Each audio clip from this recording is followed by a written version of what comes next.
Hello, everybody. How are you doing? I'm back with mindful activities for you and your children, and another activity that we are going to do. I missed you all. I'm going to start off by reviewing what mindfulness, and I hope that you saw my other video about mindful breathing and with you practice it for yourself, because remember, we have to do self-care. Self-care is not being selfish, which I thought for a very, very long time. I thought if I was taking care of myself, it was extremely selfish. But I learned over the years that taking care of myself helps my children become happier because they see their mama happy. So, mindfulness is paying attention with kindness and patience is a very hard one, but it's a very important um, skill to perfect, I guess. Ongoing perfection, right? So, Um, and remember, mindfulness means noticing your breathing and focusing your attention and expanding your awareness. Okay?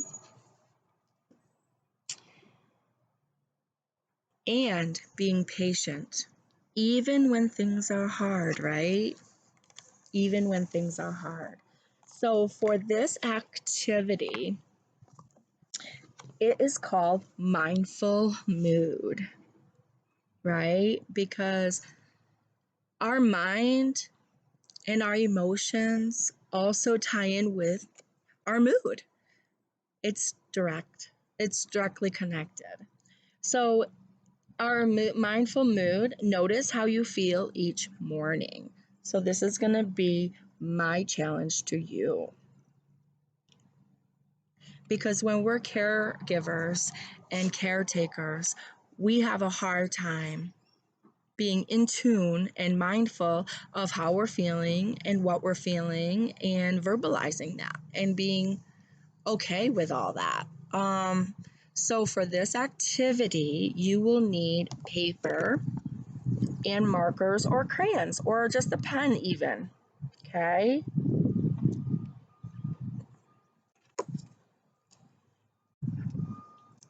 Our moods often affect the way we act. If you're happy, you might act kind or generous. But if you're grumpy, you might act mean or selfish. Now remember, self-care is different than being selfish, right? Um, it is wise to understand our moods and how they affect what we say and what we do. So when our stress level increases, our moods are hard to balance. So each morning, I want you to sit mindfully with your spine straight, remember, and your body relaxed. And I want you to take three soft, slow, mindful breaths. Ready? And then we're going to notice what our mood is. Okay, so let's take our deep breaths in. Remember, through our nostrils and out, all the way out, and relax your body.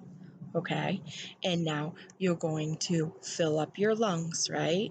So, ready?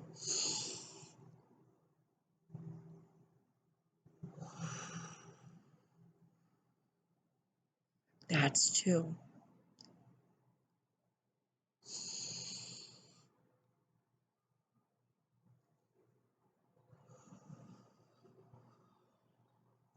That's three. Did you feel it in your rib cages? Okay. So now I want you to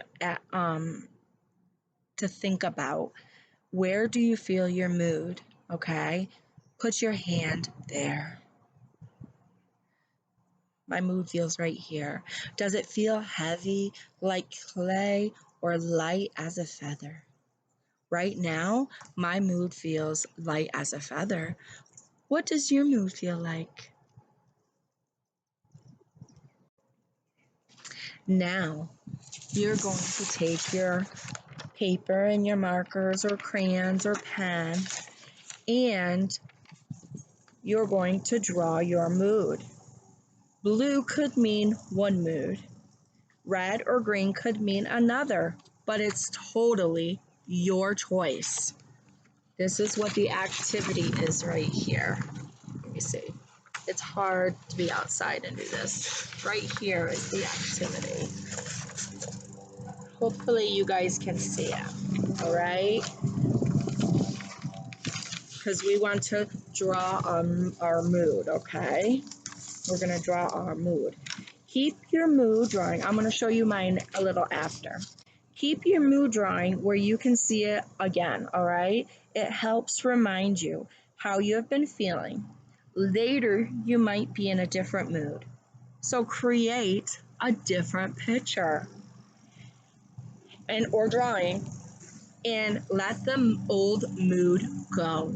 If you have to take this mood down, if it's a negative mood, if you have to take this mood down and crumple it up or rip it up and throw it away, do so, because that helps our mind become mindful. All right? So here's my picture that I drew before the video so I could be prepared for you guys. And I'm out here. It was nice and peaceful. Birds were chirping. The wind's blowing, but it's a warm air. And I'm out here all by myself. So I got a few minutes to myself. Um, this is the picture that I drew. I'm pretty peaceful right now. I drew, and it doesn't have to be, you don't have to be an artist. This is for you and you only. All right. And if people ask, you can say they're just your mood drawings. Or you, instead of hanging them up, you can put them in a folder or a binder or tuck them away somewhere. I have a journal, so sometimes I tuck things in there so people do not know what I'm feeling or what that is. And this is a good time when you take your drawing out and your paper out to also take one out for your child. Let them draw. It's okay if they scribble. It's okay if they just make dots. It's okay if they hold the marker like this. It's okay if they hold the marker like this. It's okay if they hold the marker like this. It's okay if they do this, because that's how they're feeling.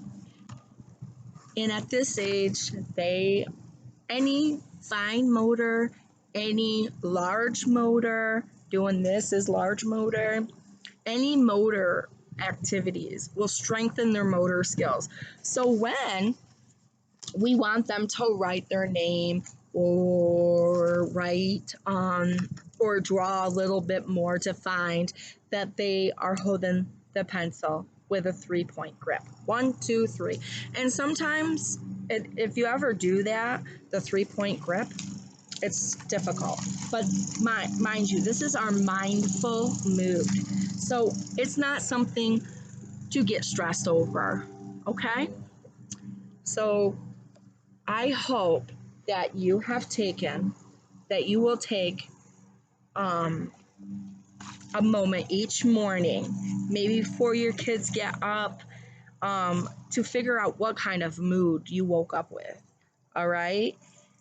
And then I'm going to expand it and I'm going to say, do this again at night and see where your mood was in the morning to what it is at night. and how it changes throughout the day. Because, like we said, when your mood changes, so does your behavior. So, that goes for kids, it goes for adults, it goes for kids alike. So, remember, each morning sit mindfully, spine straight up, your body relaxed. Take 3 soft, slow breaths. 1, 2, 3. Oh, I did an extra one. That was a bonus one. I must have needed it. And find out where your mood is. Take your markers and your paper, draw your mood, hang your mood up, and then when you revisit your mood, when you're doing this anytime during the day, it doesn't have to be morning, it doesn't have to be in the afternoon. If your child is laying down for a nap and you want to figure what your mood is, or clear your mind, these are good activities to do. All right. And like always, if you're having trouble, you need vent, you're just really on level 10 and you just can't get down from that, just give me a message. We'll go from there. Okay. We'll figure out how to connect on a stronger level from there. I enjoyed you guys doing that before. It made me less worry about everybody's mindset at this moment, because I have a lot of tools in my toolbox, but I'm human just like everybody else. And I've also I get into my stressful moments and have to learn how to stop. First, you got to stop whatever you're doing. Then you got to do breathing, mindful breathing. I've done it with Donovan. With my own kids, I've done it with, because nobody's learning if you're stressed. When you're crazy stressed and you have monkey brain, you're not learning. So you're not taking in anything. So it's pointless to even teach at that point. Your kids, or try to get your kids to learn and stress yourself out. Just take a moment. Sometimes it's just what we need. I love you all. I'm thinking about you all. And I'm wishing every single one of you well.